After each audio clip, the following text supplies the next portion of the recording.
Tuko hapa inaitwa Bokoli.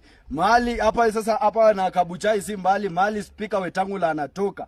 Na hapa Rais William Ruto alikuja akalaunch barabara, akasema barabara ya kutoka hapa ikienda pale Bokoli, ikipita itokee Sikata. Hapa mimi nimetenga mamilioni ya pesa. Guys, wakati rais alikuja, si munaona hii ni rough road. Kuja akaweka hapa kalami, na kalami tunakimbia na hapo tu kadogo tu vile unaona hivi. Vile unaona tu kalami kadogo tu hivi, barabara kutoka Bokoli iende itokee Sikata, irudi mpaka Kimilili. Rais alitutengea na tuko na Speaker of the National Assembly Moses Masika Wetangula. Unaona guys, walitenga lami kabisa. Mnaona vile lami kanakuja vizuri tu. Alafu angalia kanaishia wapi? Hapa tena. Angalia guys. Unaona ndio hii. Hapa ndio mwisho wa hii barabara tena. Yaani kuna lami kuanzia hapo mpaka hapa, alafu hapa tinapita underground.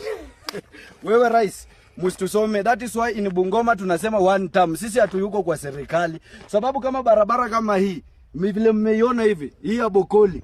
Alafu kalami mpaka hapo, angalia shao jamaa mahali yako. Lami naishia hapo. Angalia shuali.